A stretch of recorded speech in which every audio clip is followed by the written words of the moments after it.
Si tu es intéressé par le e-commerce, en particulier le dropshipping, et tu ne sais pas par où commencer, je t'invite à regarder la suite de cette vidéo. Salut, c'est Savi et bienvenue sur Métanoïa Révolution. J'espère que tu vas bien. Avant de commencer, n'hésite pas à t'abonner, à liker cette vidéo. Donc aujourd'hui, je vois avec toi comment faire pour débuter et réussir dans le e-commerce, en particulier en dropshipping. Je t'invite vivement à rester jusqu'à la fin de cette vidéo car je vais partager avec toi, selon moi, quelle est la meilleure stratégie à mettre en place pour débuter et réussir en dropshipping. Donc, c'est quoi le dropshipping? Le dropshipping, c'est tout simplement le fait de vendre un produit sans avoir le stock. Donc, tu vas créer ta boutique en ligne. Une fois que tu as créé ta boutique en ligne, tu vas trouver un fournisseur. Tu vas négocier soit un contrat ou un accord avec ce fournisseur-là et mettre ses produits dans ta boutique. Et une fois qu'un client t'achète le produit, tu vas transmettre les coordonnées du client à ton fournisseur et par la suite, c'est ton fournisseur qui va s'occuper notamment de l'emballage et de l'expédition du colis. Et si jamais il y a un problème avec le colis, tu transmettras les réclamations du client à ton fournisseur et par la suite, c'est le fournisseur qui va t'apporter des solutions que tu vas transmettre à ton client. En gros, tu es vraiment l'intermédiaire entre le fournisseur et le client. Il y a deux manières de faire du dropshipping. Tu peux soit passer par ton site internet que tu vas créer via Shopify.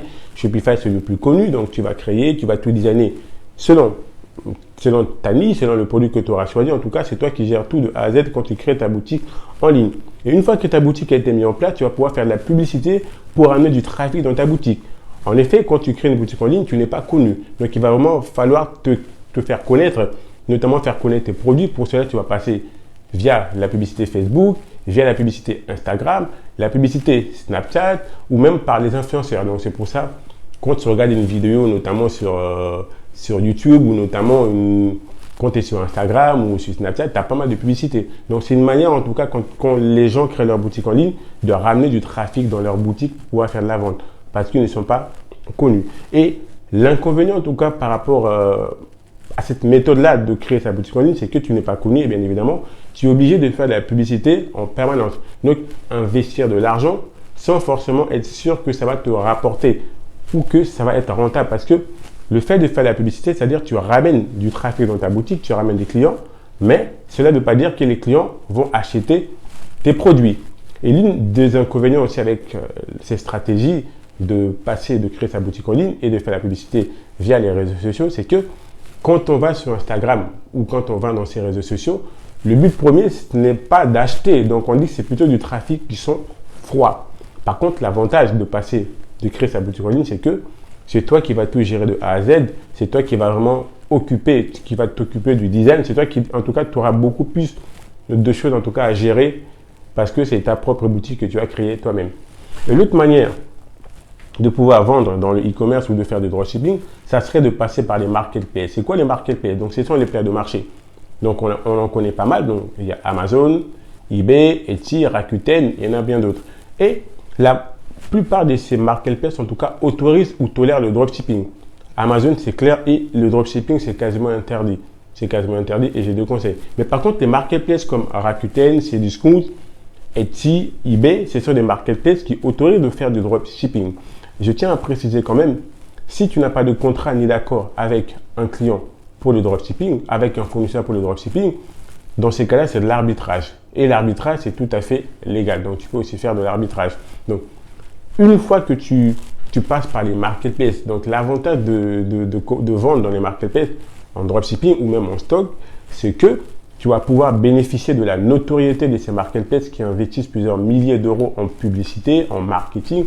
C'est des marketplaces qui sont connus, donc tu n'es pas obligé de faire de la publicité. Et donc, l'avantage, c'est que tant que tu n'as pas généré de l'argent, tu n'as pas généré de vente, tu ne payes pas de publicité et tu ne t'occupes pas de l'aspect marketing parce que c'est vraiment la marketplace qui gère cet aspect marketing. Donc, tu n'as pas de budget publicité forcément à prévoir. C'est vraiment l'une des gros avantages de passer par les marketplaces. Donc, selon moi, la meilleure stratégie si tu souhaites débuter dans le e-commerce, en particulier en dropshipping, ça serait de vendre sur eBay. Donc, eBay, c'est une marketplace comme les autres marketplaces que je viens de citer où tu peux vendre des produits neufs ou d'occasion.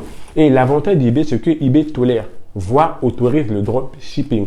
Donc, le dropshipping ou l'arbitrage. Et c'est vraiment en fonction de tes performances, eBay te mettra en avant pour vendre tes produits. c'est vraiment une bonne stratégie si tu souhaites débuter et réussir en dropshipping. Et il ne faut pas vraiment grand-chose pour débuter, voire rien du tout. Parce que pour vendre sur eBay, tu n'es pas obligé de créer une entreprise. Tu n'es pas non plus obligé d'avoir une boutique. Tu n'es pas obligé de payer d'autres frais vraiment par rapport à d'autres marketplaces où tu seras obligé de payer, ou même quand tu ouvres ta boutique, il y a les frais qu'il faut payer. Via eBay, tu ne payes pas de frais, tu ne payes rien du tout. Tant que tu n'as pas vendu, tu ne payes pas, et c'est vraiment pas mal quand on débute et qu'on n'a pas un gros budget et qu'on souhaite vraiment percer dans le e-commerce et réussir dans le e-commerce. Donc, si tu souhaites avoir plus de connaissances, notamment débuter sur eBay, en dessous de la vidéo, tu auras un lien qui te permettra justement d'accéder à une formation qui va te montrer de A à Z comment vendre et réussir sur eBay. Ça sera tout pour cette vidéo. N'hésite pas à t'abonner, à liker. Ça me fera plaisir, et surtout, ça permettra à cette vidéo d'être mieux référenciée sur YouTube. Voilà, ça sera tout pour cette vidéo. Et n'oublie pas, la seule limite que tu peux avoir dans la vie est celle que tu te fixes toi-même. Mets ta nuit en live, on reste connecté. Je vous dis à la prochaine vidéo. Ciao, ciao.